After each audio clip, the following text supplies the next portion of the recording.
This is just violence written all over it. The only problem that we have here, AJ, is once again, you have a massive frame difference here between Bahamondes and Klein. And what's crazy is that just because Bahamondes is 6'3" and Ludovit Klein is 5'7", that I don't think that's going to be the biggest reason why this fight is going to end out the way that it is. I think that ultimately, man, Klein is a guy who is going to, once again, get in front of you, cut off the cage, trap you in a corner, and then he's going to start picking his shots very strategically.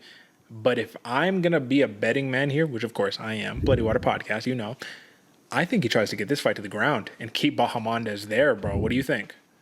That's what all of Bahamondes' opponents have been trying to do in his last 3 or 4 fights, Derek. Everybody knows that he got to get this kid to the ground, because if you don't, he's going to be the one on the front foot just blasting shots in your face. And when he does, they stud, bro. They're not just little pitter-patter shots. Bahamondes throws with bad intention.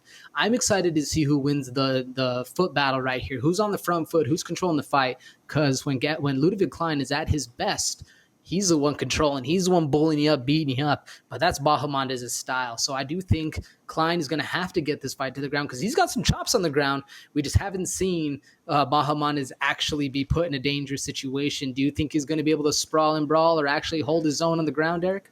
Bahamondes, Sprawl and Brawl, yes sir. That's might as well be his middle name. Sprawl and Brawl Bahamondes, you know what I mean? Because yeah, you're right. Everybody knows they cannot sit here and just stand with this guy. They cannot let this guy fight at range. Once again, at lightweight, another freak of a frame. 6'3" at 155 pounds. Like, that's just kind of ridiculous.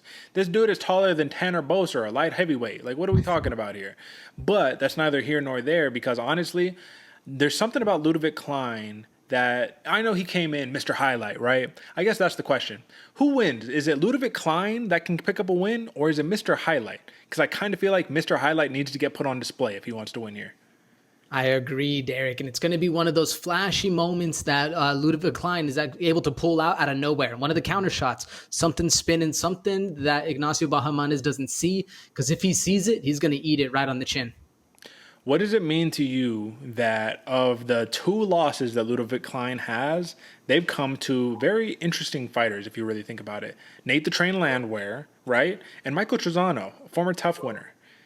Both of them, right? So the first one to Trezano, that was just a major upset win. I remember when we saw it, where everyone was like, oh, whoa, what's going on? The other one, though, he got choked out, anaconda choked by Nate Landwehr, right? Ignacio Bahamondes, yeah, he's a striker, but my man also got some of those sneaky chokes. Do we see some submission coming out from Bahamondes? Ooh, that's an interesting one, Derek. I don't think so, because I don't think Bahamondes wants to play with Ludovit Klein on the ground like that, but he can. Standing guillotine, he catches in something slick like that. I can see it happening, but what I've noticed, at least in the 2 fights you listed of Klein's that he lost, it was against pressure style of fighters, especially the Nate Landwehr one. You're putting him on his back foot. He doesn't do well. That's where I think Bahamondes finds his most success.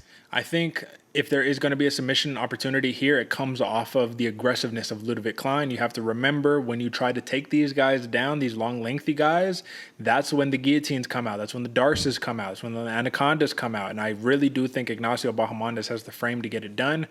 But I guess my real question here, and I know we don't have to rock it, but what do you think about that plus 150 decision prop for Ignacio Bahamondes versus the finishing prop, the plus 292 TKO?